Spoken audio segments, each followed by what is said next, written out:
વિદ્યાર્થી મિત્રો, very good morning to all of you. ધોરણ 11 ચેપ્ટર નંબર 4 રાસાયણિક બંધન અને આણ્વીય રચનાના છેલ્લા લેક્ચરની અંદર તમારું હાર્દિક સ્વાગત છે. ઓકે, હવે આ ચેપ્ટરની અંદર છેલ્લો ટોપિક આપણે ભણવાનો બાકી છે. આગળના લેક્ચરની અંદર આપણે ઘણા બધા ઉર્જા સ્તરના આરેખ આણ્વીય કક્ષક માટે આપણે ઘણા બધા જોયા. એની અંદર ઘણી બધી ચર્ચાઓ કરી આપણે કે અણુ છે એની ઇલેક્ટ્રોન રચના શું થાય, બરાબર છે. ત્યાર પછી સેકન્ડરી થિંગ, એ અણુ સ્થાયી છે કે નહીં, એનો બંધ ક્રમાંક કેટલો છે, એનો ચુંબકીય ગુણધર્મ શું છે, આ નાની નાની જે બાબતો છે એના માટેની જનરલી આપણે ચર્ચા છે એ કરતા હતા, બરાબર છે. ઓકે, હવે આજના લેક્ચરની અંદર આપણે ચર્ચા કરવી છે. છેલ્લો ટોપિક આપણો આજના લેક્ચરનો બાકી છે, જે ટોપિકનું નામ છે હાઇડ્રોજન બંધ. અગત્યનો બંધ છે. તમે એમ કહો સાહેબ તમે તો દર વખતે અગત્યની જ વાત કરતા હોય, કોઈ નબળી વાત જ નથી કરતા.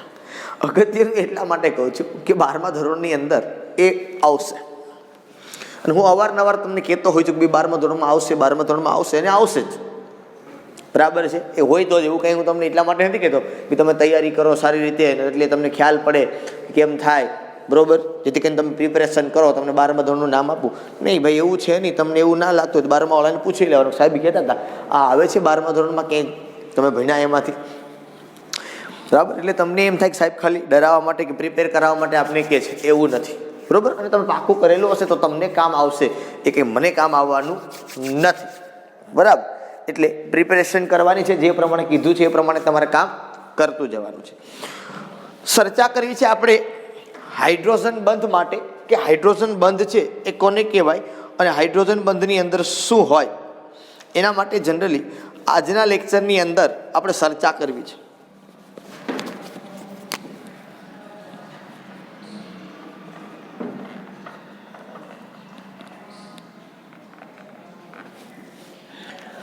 હાઇડ્રોજન બંધ.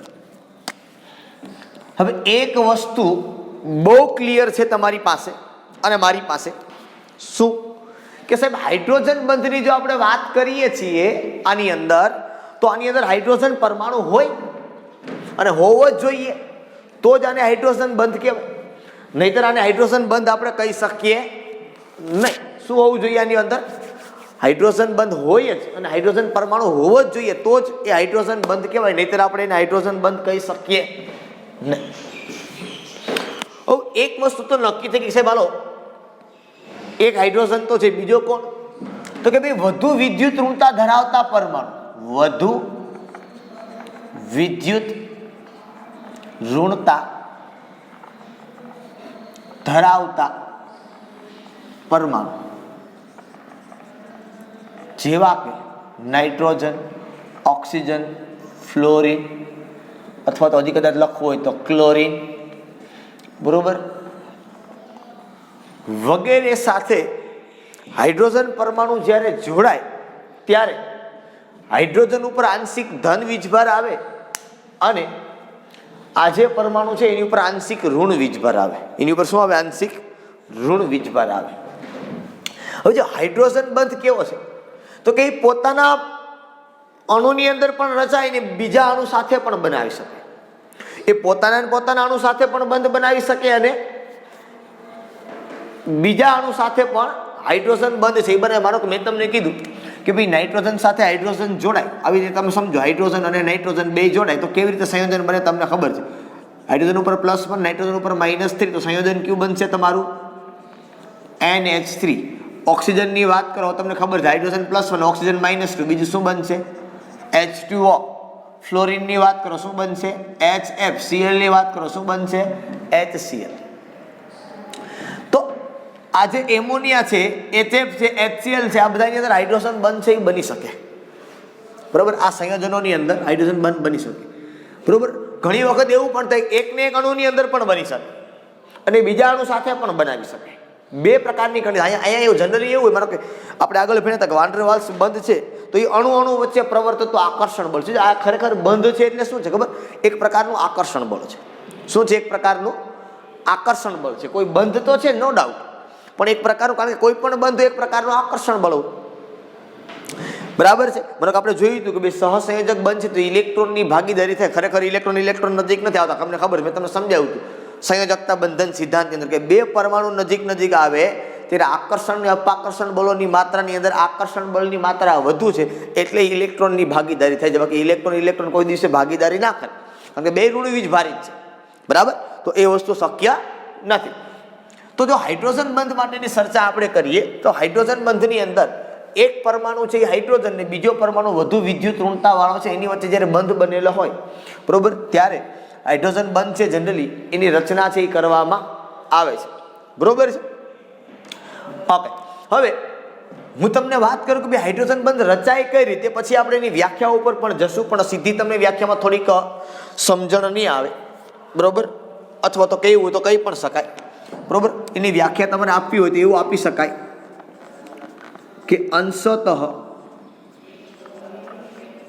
ધનભારિત હાઇડ્રોજન ડેલ્ટા પ્લસ. અંશતઃ ધનભારિત એટલે શું થઈ ગયું? હાઇડ્રોજન ડેલ્ટા પ્લસ, અથવા તો આવી રીતે લખાય, આમ રીતે તમે લખી નાખાય હાઇડ્રોજન, અહીં કૌંસમાં લખી નાખો પરમાણુ તેજ અથવા અન્ય અણુના વધુ વિદ્યુત ઋણ ઘટક સાથે જે આકર્ષણ બળથી જોડાય છે તેને હાઇડ્રોજન બંધ કહે છે. બરોબર, કે અંશતઃ ધન ભારિત હાઇડ્રોજન પરમાણુ તેજ અથવા તો અન્ય અણુના વિદ્યુત ઋણ ઘટક સાથે, એ જ ઘટક અથવા તો કોઈ બીજા અણુનો તેજ અથવા તો અન્ય અણુના અથવા અન્ય અણુના વધુ વિદ્યુત ઋણ ઘટક સાથે જે આકર્ષણ બળથી જોડાય એને શું કહેવાય? હાઇડ્રોજન બંધ કહેવાય. દાખલા તરીકે સપોઝ હું તમને એક પેલો એક્ઝામ્પલ આપું, સીધું ડાયરેક્ટ તમે લઈ જાઓ HF ઉપર. ક્યાં લઈ જાઓ? પહેલા હું HF તમને ખાલી સમજાવવાનો પ્રયત્ન કરું છું કે HF છે તો તમને ખબર છે H અને F વચ્ચે ઇલેક્ટ્રોનની ભાગીદારી થઈ, અને અહીંયા તમને બહુ ક્લિયર ખબર છે, હું ઘણા બધા HF લખું છું. અહીંયા મેં 3 HF લખ્યા. બરોબર, વેરી ક્લિયર કે અહીંયા ઇલેક્ટ્રોનની ભાગીદારી થઈ છે. તમને બધાને આ બાબતની ખ્યાલ છે. હાઇડ્રોજન પાસે ઇલેક્ટ્રોન હોય અને બાકીના ઇલેક્ટ્રોન હોય એ કોની પાસે હોય તો કે ફ્લોરિન પાસે હોય બાકીના ઇલેક્ટ્રોન. આવી રીતે હોય, લખવાની જરૂર નથી પણ છતાં આપણે લખીએ છીએ. હવે આની અંદર તમને બહુ સરસ રીતે ખ્યાલ છે કે સર હાઇડ્રોજન ઉપર ડેલ્ટા પ્લસ આવે ને આની ઉપર ડેલ્ટા માઇનસ. અહીંયા ડેલ્ટા પ્લસ હોય ને અહીંયા ડેલ્ટા માઇનસ, અહીંયા ડેલ્ટા પ્લસ અને ડેલ્ટા માઇનસ. હવે તમને ખબર છે ડેલ્ટા પ્લસ ડેલ્ટા માઇનસ શું છે? તો ડેલ્ટા પ્લસ આંશિક ધન વીજભાર છે, ડેલ્ટા માઇનસ આંશિક ઋણ વીજભાર છે. તો હવે થાય શું? તો કે આ ઇલેક્ટ્રોન યુગ્મ અને આ હાઇડ્રોજન વચ્ચે આકર્ષણ બળ લાગે. આની પાસે ઇલેક્ટ્રોન યુગ્મ છે, આની પાસે તો કાંઈ છે નહીં. આની પાસે ઇલેક્ટ્રોન યુગ્મ, આની પાસે. તો આ જે બંધ બન્યો એ આ બંધને કયો કહેવાય? હાઇડ્રોજન બંધ. કે અહીંયા તે જ અણુની વાત નથી થતી, અહીંયા અન્ય અણુની વાત થઈ. આ પહેલો અણુ, આ બીજો અણુ. બરોબર, આ અંશતઃ ધન ભારિત હાઇડ્રોજન પરમાણુ એ અન્ય અણુના વધુ વિદ્યુત ઋણ ઘટક સાથે આકર્ષણ બળથી જોડાણું, કારણ કે ઇલેક્ટ્રોન યુગ્મનું દાન કરે છે. આની આ હાઇડ્રોજન બંધ છે ને ત્રુટક રેખાથી દર્શાવે. કેવી રીતે દર્શાવાય એને? ત્રુટક રેખાથી. બરોબર, તો HF ની અંદર બનતી સેમ HCl માં થાય. સપોઝ મારો આપણે H2O ની અંદર વાત કરવી હોય, બરોબર, તો આપણે H2O ની અંદર પણ કરી શકીએ. માનો હું H2O ને આ રીતે લખું છું સમજાવવા માટે તમને.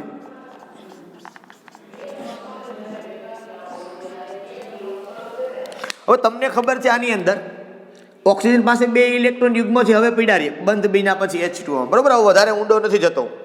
તો અહીંયા તમને ખબર આની ઉપર ડેલ્ટા પ્લસ હોય, અહીંયા ડેલ્ટા પ્લસ હોય, અહીંયા ડેલ્ટા પ્લસ, અહીંયા ડેલ્ટા પ્લસ, અહીંયા 2 ડેલ્ટા માઇનસ, અહીંયા 2 delta minus, delta plus, delta plus અહીંયા આવી જાય 2 ડેલ્ટા માઇનસ. આ આપણે દ્વિધ્રુવીય ચાકમાત્રાની અંદર ભણી ગયા. આની વચ્ચે જે આકર્ષણ બળ જોડાણું જે થયું અને કયું કહેવાય? હાઇડ્રોજન બંધ. કયું કહેવાય ને? હાઇડ્રોજન બંધ. બરોબર. એ જ પ્રમાણે કદાચ મને ખબર એમોનિયાની અંદર જોવું હોય તો એમોનિયાની અંદર પણ આપણે વાત કરી શકીએ. આ NH હું આવી રીતે લખું છું, બરોબર. અહીંયા બીજો અણુ NH H અને H, આ ત્રીજો અણુ NH H અને આ H, બરોબર. હવે તમને બધાને ખબર છે કે નાઇટ્રોજન પાસે એક અબંધકારક ઇલેક્ટ્રોન યુગ્મ હોય, બરાબર છે.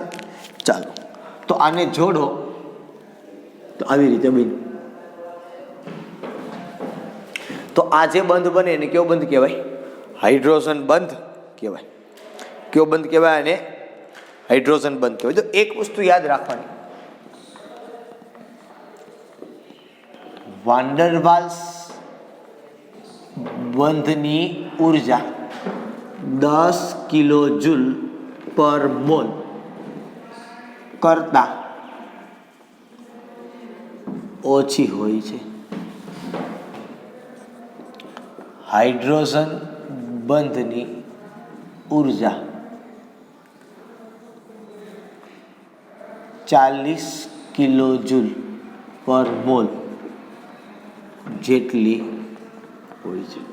તો આના ઉપરથી તમને ખ્યાલ પડી જાય કે વાન ડર વાલ્સ બંધ કરતા હાઇડ્રોજન બંધ છે એ પ્રબળ છે. યાદ રાખજો, વાન ડર વાલ્સ છે એ અણુ અણુ વચ્ચે લાગે છે. આપણે આગળ મેં તમને સમજાવ્યું આ ચેપ્ટરની અંદર. વાન ડર વાલ્સ બળ જે લાગે એ કોની વચ્ચે લાગે છે? અણુ અણુ વચ્ચે આ લાગે છે. જ્યારે હાઇડ્રોજન બંધ છે એ જ અણુની અંદર પણ લાગે અને અન્ય અણુની અંદર પણ એ લાગે. એ બંનેની અંદર લાગુ પડી શકે, બરોબર. અને બીજી વસ્તુ, હાઇડ્રોજન બંધ છે એની ખાસ અસર ભૌતિક સ્થિતિ ઉપર પડે. શેના ઉપર પડે? એની અસર વધારે પડતી ભૌતિક સ્થિતિ ઉપર એની ખાસ વધારે પડતી અસર પડે, બરોબર. એટલે કદાચ તમે જો એવું કેવું હોય કે હાઇડ્રોજન બંધની અંદર, બરોબર, તો ઘનમાં વધુ લાગે, પ્રવાહીમાં ઓછો, અને સૌથી ઓછો ક્યાં લાગે? વાયુની અંદર લાગે, બરોબર. કારણ કે એની અસર પ્રવાહી એના ગલન બિંદુ ઉત્કલન બિંદુ ઉપર તો પડવાની છે. માનો કે એક નવું આકર્ષણ બળ લાગ્યું તો આ બળને થોડા પાછી વધારે ઉર્જા આપવી પડે. એટલે જો એની અંદર હાઇડ્રોજન બંધ બનતો હોય તો વધુ ઉર્જા આપવી પડે, મતલબ એનું ગલન બિંદુ ઉત્કલન બિંદુ વધે. આ વાત તો સિમ્પલ છે. પણ બીજો પ્રશ્ન કયો છે કે ઘન પદાર્થ હોય તો સૌથી વધારે એની અંદર હાઇડ્રોજન બંધ જોવા મળે, પ્રબળ હોય, પ્રવાહીમાં એના કરતાં ઓછો અને વાયુની અંદર એના કરતાં પણ ઓછો, બરોબર. સપોઝ હું તમને વાત કરું, માનો કે આ પ્રવાહીની અંદર હાઇડ્રોજન બંધ થયો, શેની અંદર થયો? આ H2O નો લખો એ બે પ્રવાહીનો. જો તમે ઘનની અંદર વાત કરો ને તો માનો કે આ મેં H2O નો એક અણુ લખ્યો, તો આમાં તમને ખબર છે અહીંયા અબંધકારક ઇલેક્ટ્રોન યુગ્મ હોય, બરાબર છે. તો અહીંયા આ H, આ H,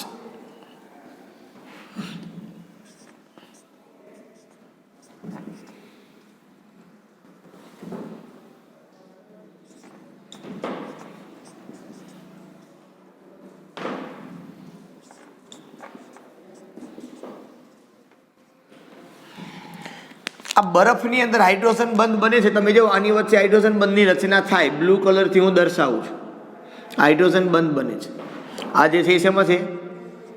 બરફ, મતલબ H2O સોલિડમાં હાઇડ્રોજન બંધ. તો જો અણુની સંખ્યા વધારે છે સોલિડની અંદર, H2O છે કે એક પાણીના અણુ અને બીજા પાણીના 4 અણુ જોડાય, બરફનો એક અણુ ત્યારે બને જ્યારે પાણીના 4 અણુ જોડાય ત્યારે.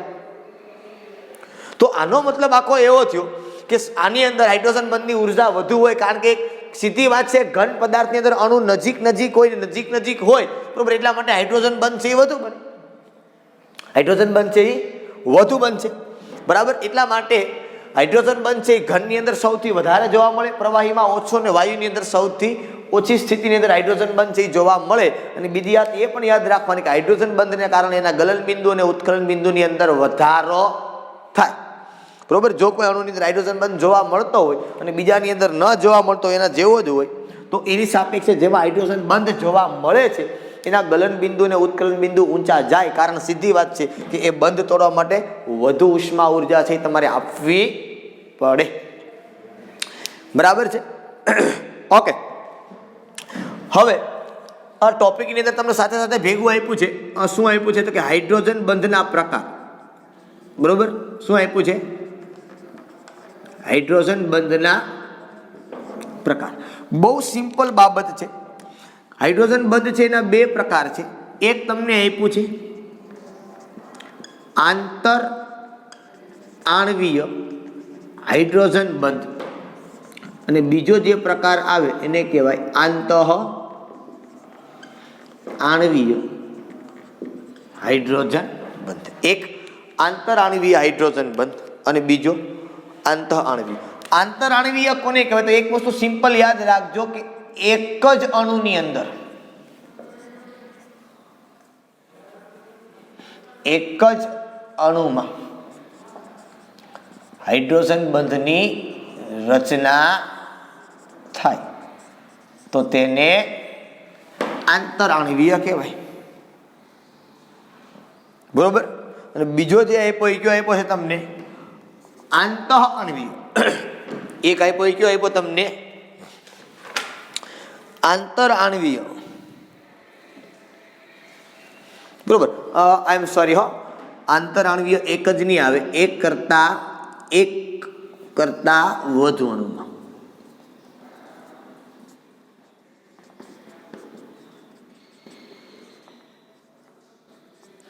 વધુ અથવા તો એમ લખીએ આપણે એક કરતા વધુ કરતા સારો શબ્દ વાપરીએ આપણે જુદા જુદા અણુમાં. ડસ્ટર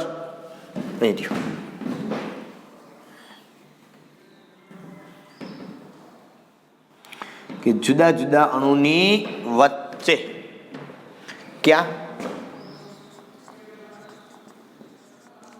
જુદા જુદા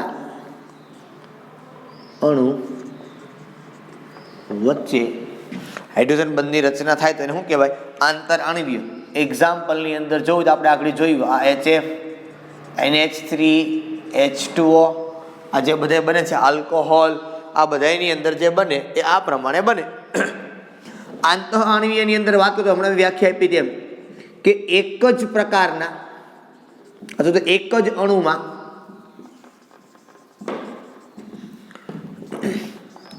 હાઇડ્રોજન બંધની રચના થાય તો તેને આંતઃ આણ્વીય હાઇડ્રોજન બંધ કહે છે. આનું એક્ઝામ્પલ હું તમને અહીંયા લખીને આપું. તમને ટેક્સ્ટ બુકમાં આપ્યું છે ઓર્થોનાઇટ્રો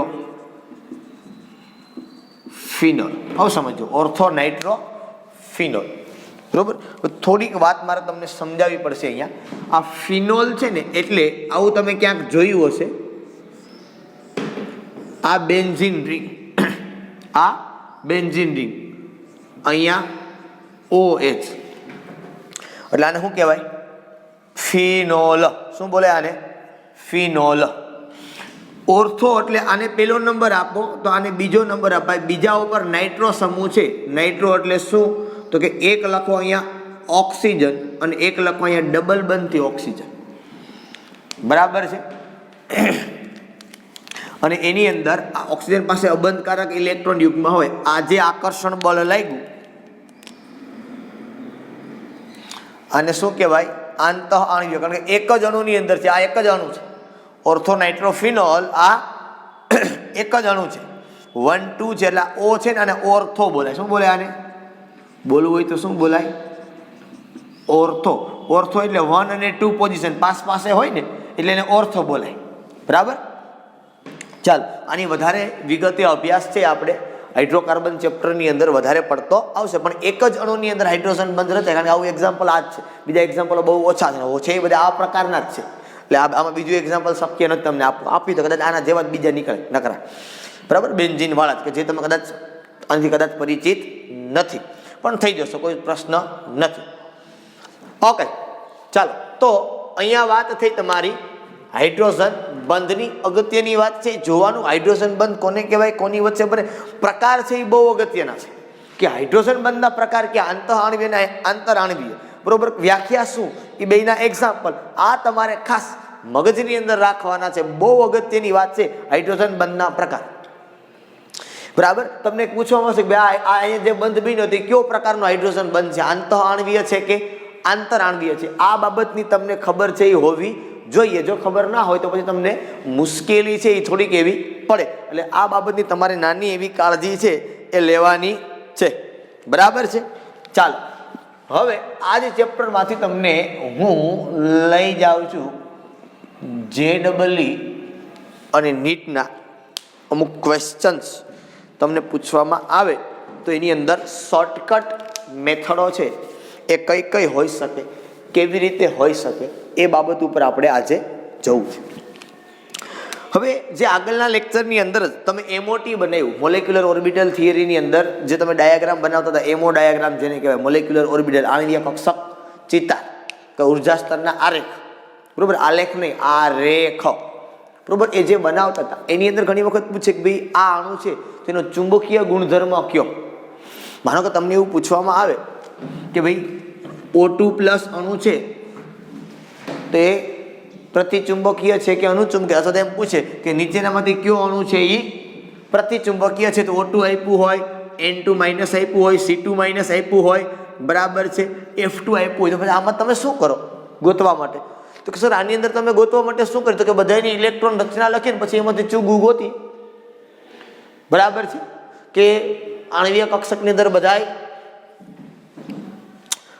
યુગ્મિત છે કે અયુગ્મિત છે, બરાબર. તો એના માટે એક સરસ મજાની નાની એવી એક મેથડ છે ચુંબકીય ગુણધર્મ નક્કી કરવા માટે. શેના માટે વાત કરીએ છીએ આપણે?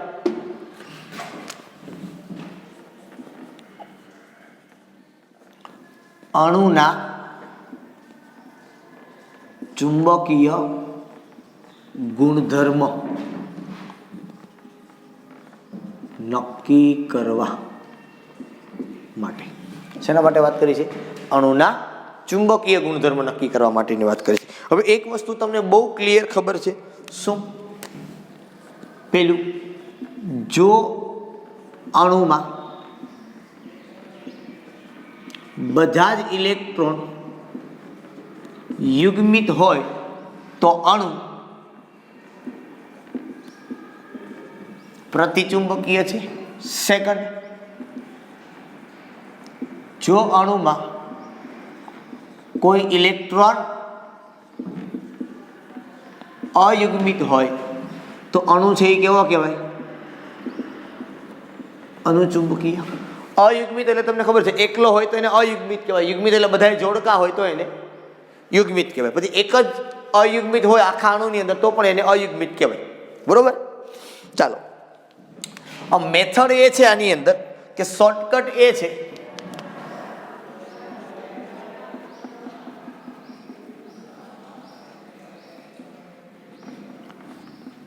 અણુમાં એકી સંખ્યાના ઇલેક્ટ્રોન તથા 10 અને 16 ઇલેક્ટ્રોન હોય તો એ અણુ અનુચુંબકીય અને બાકી પ્રતિચુંબકીય. જો અણુમાં એકી સંખ્યાના ઇલેક્ટ્રોન હોય અને ભેગા ભેગા બેકીમાં 10 અને 16 ઇલેક્ટ્રોન હોય તો એ કયો ગુણધર્મ લાવવાનો તમારે? એની અંદર અનુચુંબકીય. બાકીની કન્ડિશનની અંદર એનો ચુંબકીય ગુણધર્મ કયો થાય? પ્રતિચુંબકીય, બરોબર છે. દાખલા તરીકે સપોઝ તમે લિસ્ટેડ કરો, હું લખું પેલું H2, બીજું લખું H2+, ત્રીજું લખું H2-, ચોથું હિલિયમ, પાંચમું બેરેલિયમ, છઠ્ઠું લિથિયમ, સાતમું લિથિયમ+, આઠમું લિથિયમ-, નવમું બોરોન, સોરી હા ભાઈ આ બધા B22 આવે, He2, A2, B2, 10મું B2+, 11મું C2, 12મું C2+, 13મું C2-,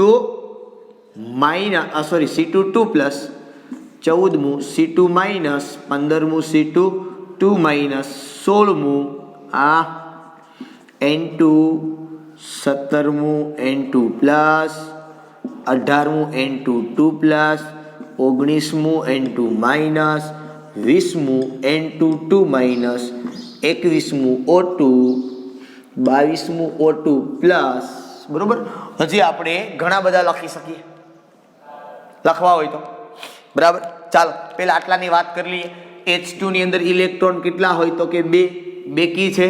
તો આનો ચુંબકીય ગુણધર્મ કયો તો કે પ્રતિચુંબકીય. અહીંયા કેટલા ઇલેક્ટ્રોન થઈ ગયા તો કે એક જ છે, એકી સંખ્યા છે. તો આ થઈ ગયો અનુચુંબકીય. H2 માઇનસ કેટલા ઇલેક્ટ્રોન થયા 3, તો આ થઈ ગયો અનુચુંબકીય. He2 કેટલા ઇલેક્ટ્રોન થયા 4, તો કે બેકી છે, બેકી હોય તો પ્રતિચુંબકીય. કેટલા થયા બેરિલિયમ Be2 ના, એક બેરિલિયમ 4, 2 ના કેટલા થઈ ગયા તો કે બેરિલિયમ નંબર 4, 4 ને 8 છે. તો શું કહેવાય એને તો કે પ્રતિચુંબકીય. Li2 બરોબર, લિથિયમ નંબર 3, 3 દુ 6 છે તો કે બેકી, તો કે એને કહેવાય પ્રતિચુંબકીય. Li2 પ્લસ એક વહી ગયો તો એને કહેવાય અનુચુંબકીય. એક વધ્યો Li2 કરતા એટલે 7, તો આને પણ કહેવાય અનુચુંબકીય. B2 5 દુ 10, તો આને કહેવાય અનુચુંબકીય. કારણ કે કીધું છે 10 હોય તો અનુચુંબકીય, 10 અને 16 આ ધ્યાન રાખવાનું. B2 પ્લસ છે, બરોબર. તો કેટલા ઇલેક્ટ્રોન છે કે 9, તો કે 9 હોય તો એકી કે બેકી તો કે એકી, તો એને કહેવાય અનુચુંબકીય. આવડશે આ બધાની અંદર કરતા તો કે હા. હવે તમને આવડે તો હું તમને હજી લિસ્ટેડ કરી દઉં, એ તમે જાતે કરજો. O2 2 પ્લસ, 24 ની અંદર O2 માઇનસ, 25 ની અંદર O2 2 માઇનસ, 26 ની અંદર F2, 27 ની અંદર Ne2, 28 માં CO, 29 માં NO, 30 માં F2 માઇનસ. ચાલો આટલું કરી નાખજો, અથવા તો તમે કરવું હોય તો કરજો NO પ્લસ. રેડી? ચલો આ દરેકની અંદર તમને કોઈ પણ ની અંદર જો ચુંબકીય ગુણધર્મ પૂછવામાં આવે તો this is the simple trick. આ સિમ્પલ ટ્રીકથી તમે કોઈ પણનું અનુચુંબકીય કે ચુંબકીય ગુણધર્મ છે નક્કી કરવા માટે સક્ષમ છો, બરાબર. ઓકે, ચલો ત્યાર પછી હું આગળ તમને લઈ જાઉં. આ ભાગ કાઢી નાખું છું.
ચાલો હવે બીજી મારે તમને વાત કરાવી છે, JEE અને NEET માટે જ વાત કરાવી છે.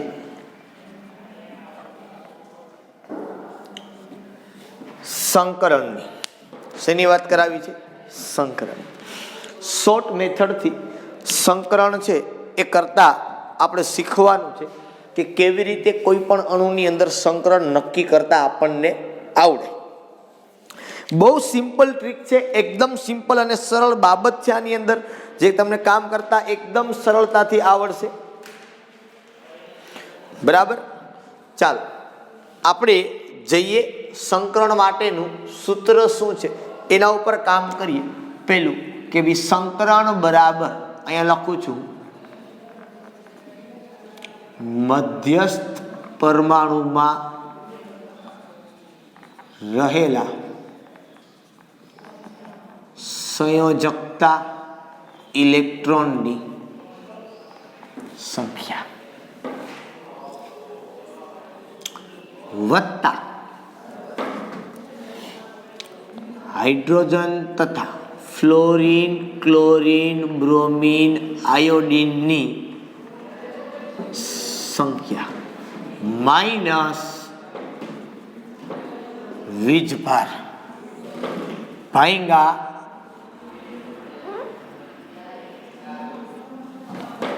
બી.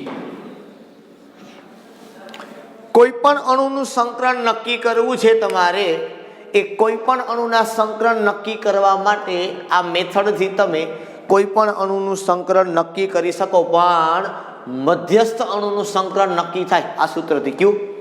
મધ્યસ્થ અણુનું. શા માટે? તો કે આપણે મધ્યસ્થ પરમાણુમાં રહેલા સંયોજકતા ઇલેક્ટ્રોનની સંખ્યા ગોતીએ છીએ. તો એના માટે સપોઝ સૌથી પહેલા હું તમને લઈ જાઉં કે સાહેબ તમે સાચા છો કે ખોટા આગળ ખબર પડી જાય.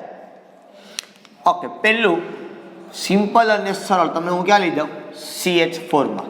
ચાલો, હવે જો CH4 છે તો એ CH4 ની અંદર મધ્યસ્થ પરમાણુમાં રહેલા સંયોજકતા ઇલેક્ટ્રોનની સંખ્યા, મધ્યસ્થ પરમાણુ કાર્બન, કાર્બનની અંદર સંયોજકતા ઇલેક્ટ્રોનની સંખ્યા કેટલી? તો કે 6 વત્તા હાઇડ્રોજન તથા ફ્લોરિન, ક્લોરિન, બ્રોમિન, આયોડિનની સંખ્યા કેટલી છે? કોઈ? તો કે હાઇડ્રોજન છે 4. વીજભાર તો કે કાંઈ નથી, ભાંગા 2. 6 વત્તા 4 ભાંગા 2 એટલે 10 ભાંગા 2 એટલે 5. તો સર હવે આ કેમ ખબર પડે કયું સંકરણ થાય? બરોબર. તો અહીંયા તમારે જોવાનું કે આ જે તમને સંખ્યા મળવાની છે એ સંખ્યામાં જો 2 મળે તો sp સંકરણ, 2 કક્ષકો, 3 મળે તો 3 કક્ષકો sp2, 4 મળે તો 4 કક્ષકો sp3, 5 મળે તો sp3d, 6 મળે તો sp3d2, 7 મળે તો sp3d3. આવું આવશે. ખ્યાલ પડી ગયો? કક્ષકોની સંખ્યા મળે જે મળે છે. શું મળે છે? કક્ષકોની સંખ્યા. અને એ કક્ષકોની સંખ્યાને આપણે જોડતી જવાની છે એટલે તમને સંકરણ છે એ મળતું જ હશે. બરોબર. આ જે સંખ્યા હું લખું છું એ કક્ષકની સંખ્યા છે. ખાસ આજે આપણે લખીએ છીએ સંકરણ બરાબર, એ કક્ષકની સંખ્યા મળે છે. અને જો 5 મળે બરાબર છે તો તમારી પાસે ખબર છે આ 5 ક્યાં મળ્યું? 6 ભાંગા 6 વત્તા 4 10, 10 ભાંગા 2. આમ કેમ થયું? કાર્બન છે એમાં 6 થોડી હોય. સમૂહ નંબર 14 તો બાહ્યતમ કક્ષામાં કેટલા હોય? 4 જ હોય. 4 4 8 એટલે કેટલા થયા? 4. અને 4 હોય તો સંકરણ કયું થાય એની અંદર? sp3. સપોઝ બીજું જોઈ લો. હાલો ભાઈ, H2O ની અંદર જુઓ, મધ્યસ્થ પરમાણુ ઓક્સિજન બાહ્યતમ કક્ષામાં કેટલા? તો કે 6. હાઇડ્રોજન કેટલા? તો કે 2 -0 ભાંગા 2 4. તો સંકરણ થશે sp3. ત્યાર પછીની વાત કરું કદાચ હું તમને, બરોબર, હું તમને લઈ જાઉં BCl3 માં. કોઈ પણ અણુ માટે લાગુ પડશે એટલે કોઈ ચિંતા નહીં કરતા. બરાબર. બોરોન સમૂહ નંબર 13 બાહ્યતમ કક્ષામાં કેટલા? 3 વત્તા હેલોજન 3 -0 ભાંગા 2, 6 ભાંગા 2 એટલે 3 થાય તો sp2. તમે આ વસ્તુ ભણી ગયા છો, કોઈ ચિંતાનો વિષય છે એ નથી. PCl5 ની વાત કરો તો PCl5 ની વાત જો કરો તો ફોસ્ફરસ 5 વત્તા 5 ભાંગા 2, અહીંયા 0, વીજભાર તો કાંઈ છે નહીં, લખો તો કેટલા થાય? 10 ભાંગા 2 એટલે 5. તો થઈ જાય sp3d. બરોબર. સર કંઈક વીજભાર વાળું લ્યો. હાલો વીજભાર વાળું લઈએ, NH4+ લઈએ. હાલો NH4+ માં જોઈએ નાઇટ્રોજન સમૂહ નંબર 15 બાહ્યતમ કક્ષામાં 5 વત્તા હાઇડ્રોજનની સંખ્યા 4 માઇનસ વીજભાર કેટલો છે? તો કે +1 છે ભાંગા 2. 5 વત્તા 4 -1 થાય ને, માઇનસ પ્લસ માઇનસ, 9 - 1 એટલે 8, 8 ભાંગા 2 એટલે 4. જો 4 થાય તો સંકરણ થાય sp3. બરાબર છે. હજી કદાચ તમારે લેવું હોય H3O+ તો એ પણ લઈ લઈએ આપણે. હાલો H3O+ તમારે લેવું છે. મધ્યસ્થ પરમાણુ ઓક્સિજન બાહ્યતમ કક્ષામાં 6 વત્તા 3 માઇનસ +1 ભાંગા 2. 6 ને 3 9 - 1 એટલે 8 ભાંગા 2 4. ફર્ધર આવે છે sp3. સર કંઈક ઋણ વીજભાર વાળું લ્યો. હાલો ઋણ વીજભાર વાળું લઈએ. 7 નંબર લઈએ SO4 2-. SO4 2-. SO4 2- લ્યો. સલ્ફર બાહ્યતમ કક્ષામાં 6. ઓક્સિજન તો કઈ નથી લખવાના છે, બધા નથી લખવાના, આમાં દર વખતે છે એટલે. બરાબર. હાલો ઓક્સિજન છે નહીં તો કાંઈ નહીં, 0. હાઇડ્રોજન તથા હેલોજન નથી તો 0. માઇનસ તો કે વીજભાર કેટલો? તો કે -2 ભાંગા 2, માઇનસ માઇનસ પ્લસ 6 વત્તા 2 8 ભાંગા 2 4. 4 થાય તો સંકરણ થઈ જાય sp3. sp3 બરાબર। આવી રીતે કોઈ પણ અણુની અંદર જો તમારે સંકરણ કરવાનું થાય એકદમ સરળ બાબત છે, બરાબર છે। 8 નંબર ઉપર હું તમને લઈ જાઉં, ઘણા બધા અણુ છે એનું સંકરણ છે એ તમને કરતા આવડે। સપોઝ હું તમને લઈ જાઉં IF7 માં, ક્યાં લઈ જાઉં? IF7 માં। સર બહુ મોટું છે। આયોડિન સમૂહ નંબર 17 માં આવે, હાલો 7 વત્તા હેલોજનની સંખ્યા 7, વીજભાર નથી, ભાંગા 2, તો અહીં મળે 7, 7 મળે। મેં તમને પહેલા એટલે જ લખાવી દીધું, ચિંતા કરવાની નથી, sp3d2। હાલો હવે કદાચ મારો આવું આપ્યું હોય I અથવા આમ આપી દે, તમને શું આપી દે? I3 minus. સર આમાં કેમ ગોતું? તો ખરેખર આવી રીતે હોય, I અને I2 માઇનસ, મધ્યસ્થ પરમાણુ હોય ને એની બાજુમાં 2 આયોડિન હોય, આવી રીતે, બરોબર। તો હાલો મધ્યસ્થ પરમાણુ આયોડિન ને લ્યો, એટલે કેટલા લખવાનું? તો કે 7 વત્તા હેલોજનની સંખ્યા 2 માઇનસ ઓફ -1/2, 7 ને 2 9, 9 ને 1 10 ભાગ્યા 2, 10 ભાગ્યા 2 એટલે 5, 5 તો સંકરણ થઈ જાય sp3d। રેડી? એકદમ ક્લિયર છે, બરાબર। ચાલો નંબર 10 Cn માઇનસ ની અંદર વાત કરીએ। હાલો સર મધ્યસ્થ પરમાણુ કોણ? તો કે કાર્બન। બાહ્યતમ કક્ષામાં કેટલા? તો કે 6 વત્તા નાઇટ્રોજન, તો કે એ લખવાના નથી, વત્તા 0 માઇનસ ઓફ -1 ભાંગા 2, તો 6 માઇનસ ઓફ માઇનસ પ્લસ 7, 7 ભાંગા 2 કેટલા આવ્યા? તો કે 13। ચલો આમાં શું કરવાનું? આવું હોય તો ઓ પ્રશ્ન થયો। જ્યારે આવું બને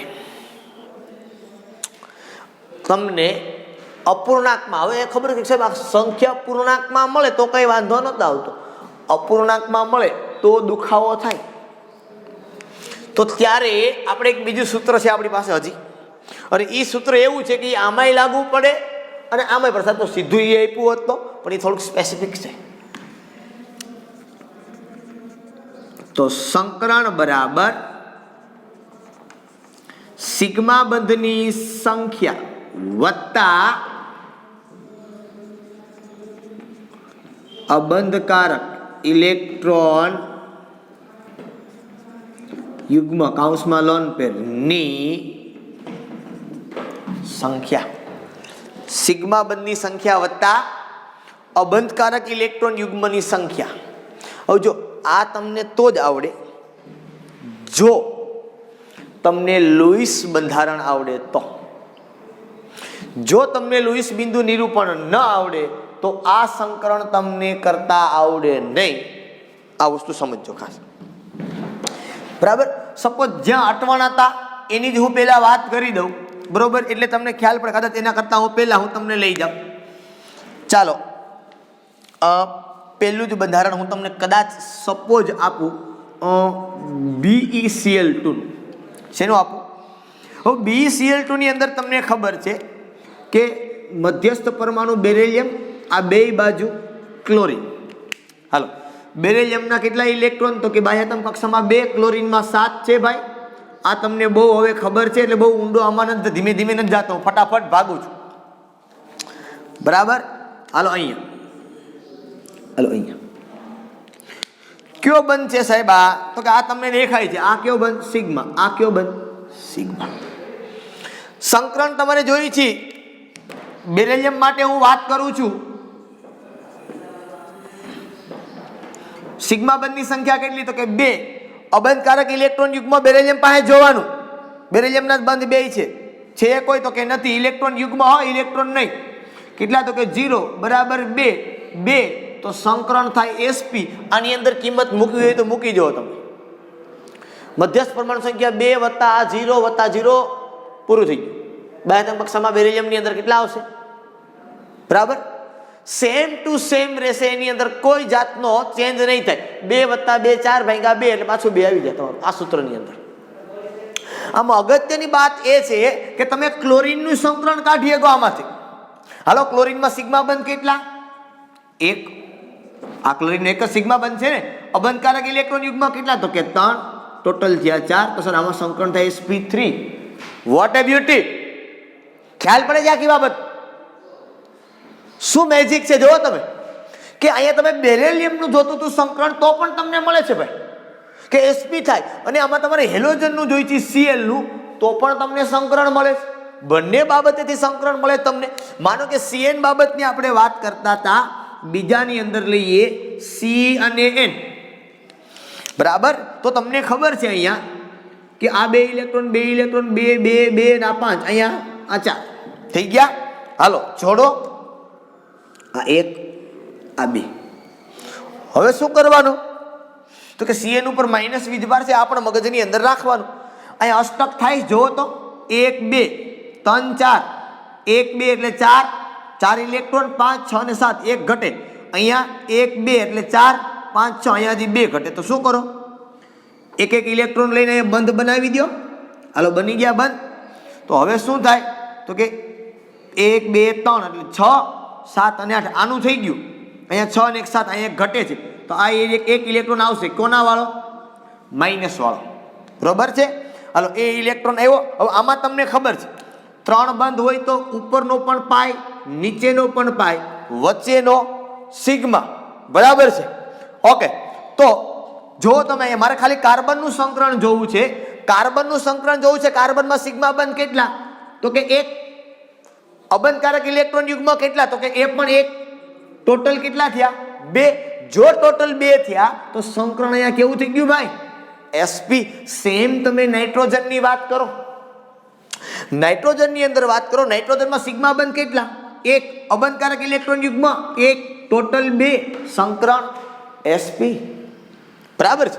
તો તમે દરેક પરમાણુનું સંકરણ આની મદદથી આપી શકો છો, દરેક પરમાણુનું. માનો કે તમારે આની અંદર C2H2 નું જોતું છે તો પણ તમને મળે, C2H4 નું જોઈએ છે, C2H6 નું જોઈએ, તમને કોઈ પણનું સંકરણ આની મદદથી મળે, દરેક પરમાણુનું મળે, બરોબર. PCl5 માં, PCl3 માં, NH4+ માં, કોઈ પણમાં તમે જાઓ, લુઈસ બંધારણ તમને આવડતું હોય તો તમને એનું સંકરણ લખતા આવડે, બરોબર. લુઈસ બંધારણ તમને આવડતું હોય તો તમને એનું સંકરણ લખતા આવડે, બરોબર. હું તમને થોડુંક લિસ્ટ છે એ બનાવી દઉં છું, બરાબર છે, કે તમારે કયા કયા પરમાણુના સંકરણ છે એ કરવાના છે.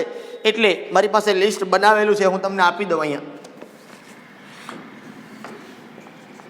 BeF2 NH3 લખ્યા હોય નહીં લખતા, H2O, બરાબર.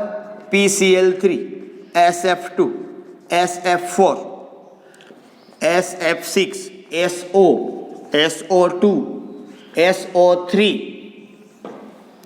ત્યાર પછી SO4 2-, HSO4-, પછી H2SO4, પછી NH4 લખાયું છે મેં તમને, CO2 CO POCl3, બરોબર. આ લિસ્ટેડ જ કરાવું છું, પછી પૂરું થઈ જાય છે આપણે, એટલે બહુ ચિંતાનો વિષય છે નહીં. મને ખબર છે કદાચ તમે કંટાળ્યા છો, હવે સાહેબ ક્યારની વાત છે, પણ JEE કે નીટની અંદર તમને કોઈ પણ આમાંથી MCQ પૂછાય સંકરણ બાબતનો તો ગામ ગણતો હોય ને તમે મોઢે કેલ્ક્યુલેશન કરતા હોય તો પણ તમને આવડે એ પ્રકારનું આપણે કામ છે એ કરવાનું છે. આ જેટલા પણ સૂત્ર મેં તમને લખાવ્યા છે, આ બધા સૂત્રમાં તમારે 2 મેથડથી ગણી લેવાના. જો કોઈ પહેલી મેથડથી ન થતું હોય તો જ એને બીજી મેથડમાં લઈ જવાનું, બાકી 2 મેથડથી થતા હોય ને 2 મેથડમાં જવાનું છે તમારે. રેડી? ઓકે, ચાલો અહીં સુધી આજના માટે રાખીએ. ફરી પાછા આપણે નવા લેક્ચરની અંદર નવા ચેપ્ટર સાથે મળશું. ત્યાં સુધી બધાને Tata bye bye and C you.